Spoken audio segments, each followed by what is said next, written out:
he made it with me in mind, the way I ride with my riding style and what I like to do, but it's for sale to the public. I'm chain drive now, no more belt, and that front wheel got light on me right there, in 4th gear.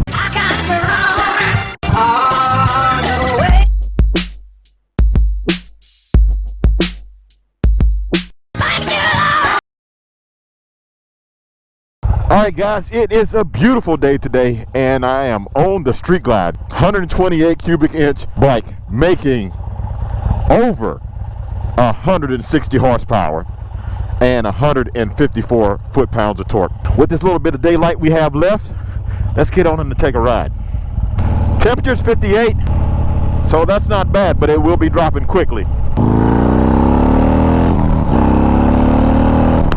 That thing will go, I'm telling you, it'll get there quickly.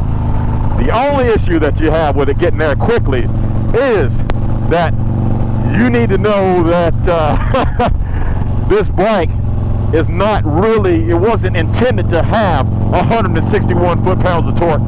I'm sorry, 161 horsepower and 154 foot-pounds of torque. It was not made for that. So there's limitations that you have with the frame, but there's improvements that I've done to it, you know, suspension-wise, to make it handle and try to manage all the power. But I love it though, I'm not kidding.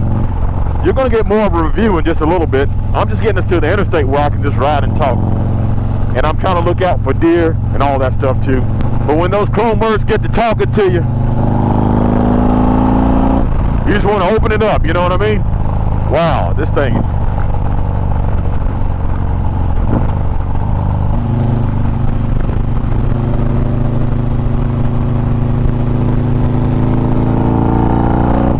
And when it comes out of a curve, it comes out so good.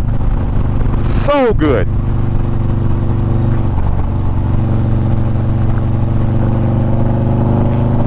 I can't say enough about Olin's.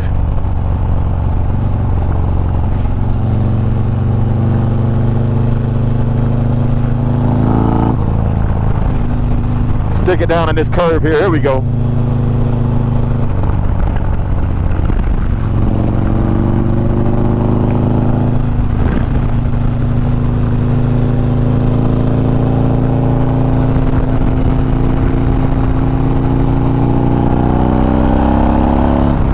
Woo! Oh boy, that thing wants to go. It wants to run. You didn't come here. Well, maybe you did. Maybe you are enjoying the ride. I'm enjoying the ride. Promise you, we'll be at the interstate. We'll be at the interstate soon, and then I'll give you everything that I think about this 128 so far. Get on this interstate right here, Interstate 40, headed back to Knoxville. So as we wait for this red light here, I'll tell you a little bit about this.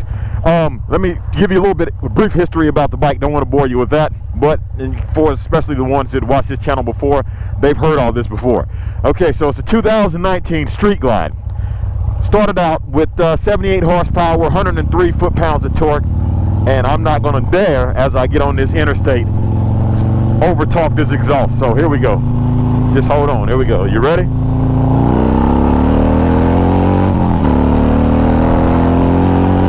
And I'm spinning. Woo! This thing will go.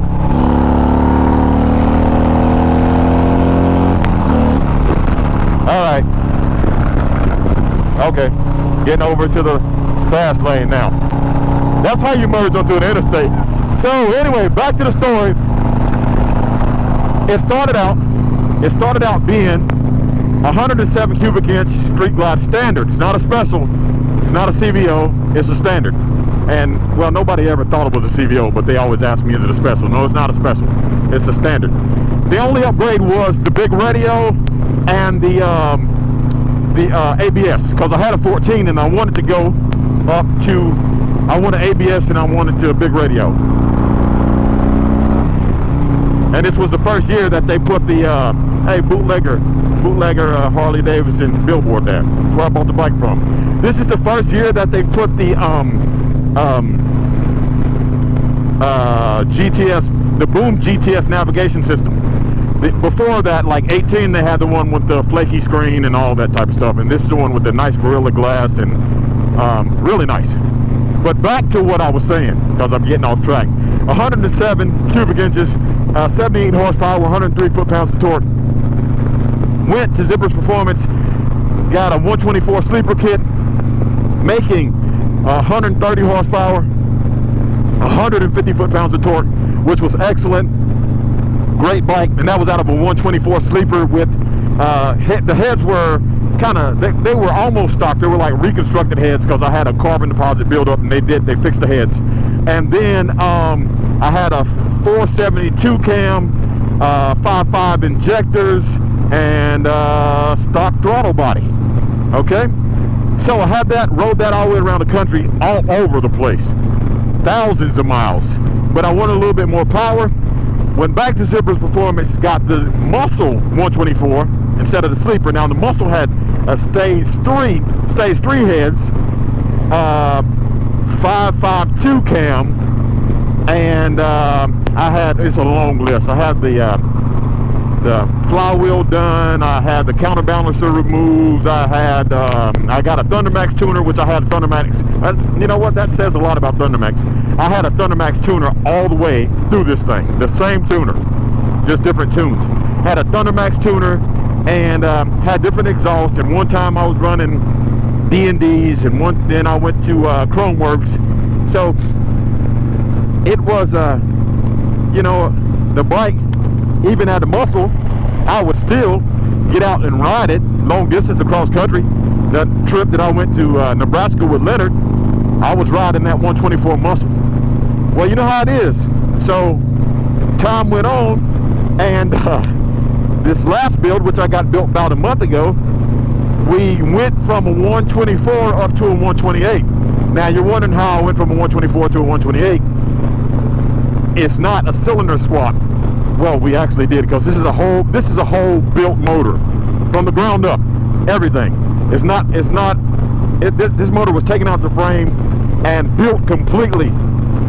I mean, all the way ran through.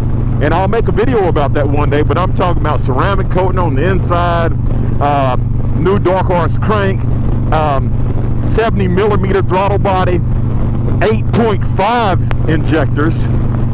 It has all the goodies. Still has the counterbalancer deleted out of it.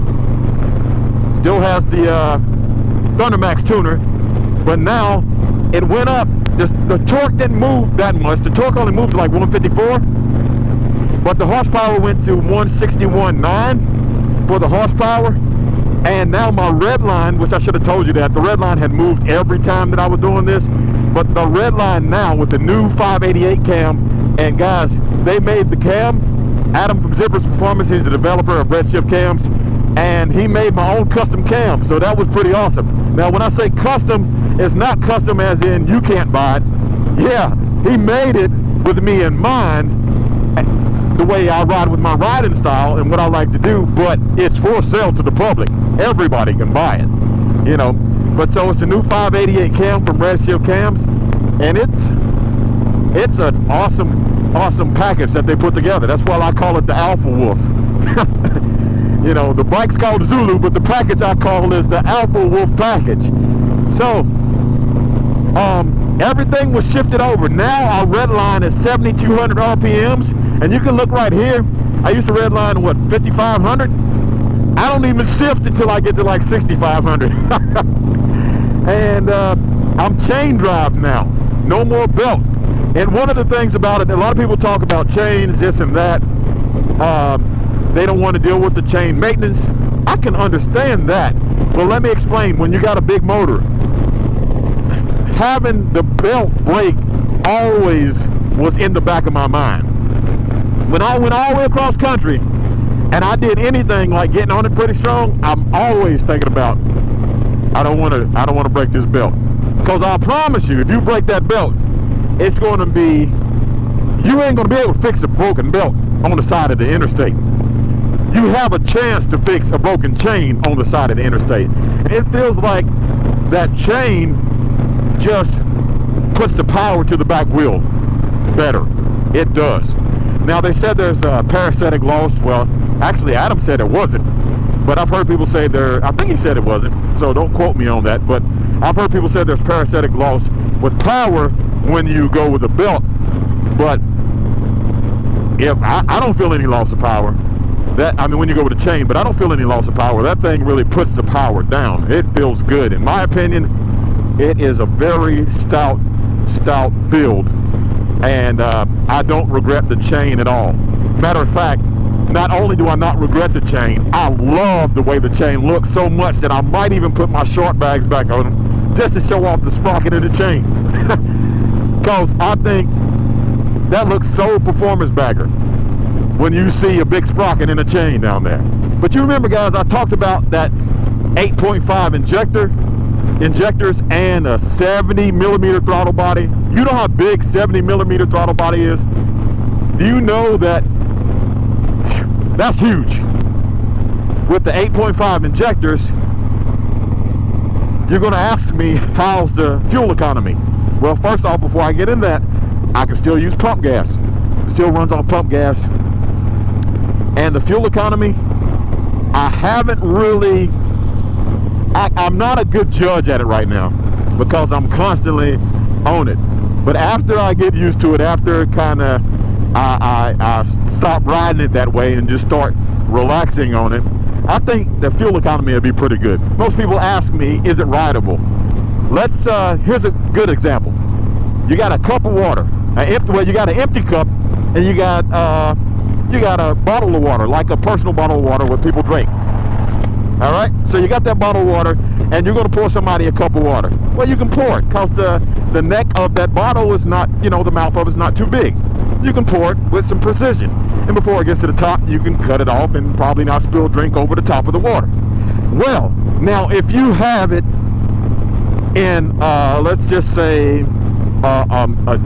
where you like a 3-gallon jug or something with the hole on the top a lot bigger, it's going to take more care with that. You can do the same thing, but you got to be careful on how much you pour it out. The first example was kind of like the 124 sleeper. The second example was like the 124 muscle. And this 128, you got a cup of water and you have a bucket. You got to pour the water out of the bucket into your cup to get a glass of water. You want to make it as full as possible. You can do it, but it takes a whole lot more care. Be careful with the throttle. That's all I'm saying. You can ride in the rain. You can ride in the cold with the cold ground, cold tires. But just be careful with the throttle, because when you launch really hard, it's going to come up or it's going to spin. And even in second gear, it could come up, it could spin. Either or. You know what I mean? So you got to be careful. But it is totally a rideable bike. You see I'm cruising now, I'm going 68 miles per hour, just cruising down the highway. And it's a rideable bike. Would I do it again? I'm glad I did it the way I did it, that I went through the stages, because I was not ready for this. Let me give you an example, what I'm talking about. And nothing looks fast on the thing. All right, we're rolling here. I just dropped it down in the 5th gear, dropping it down in the 4th gear. And then I'll give it a little bit more space. At the crack of the throttle, all you have to do is just, and that front wheel got light on me right there in 4th gear. It didn't come up, but it got light on me. And that's what I'm saying to you. It's a lot of power, and with this much power, you got to be cautious. That's all I'm saying. You can ride it. Anybody can ride it. You just got to be cautious. So, all right, guys.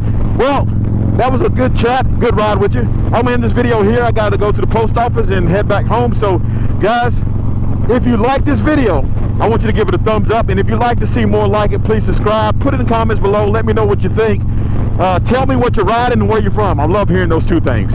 And again, guys, thanks for watching. Please like, share, and subscribe. Keep gliding. And as always, have a blessed day.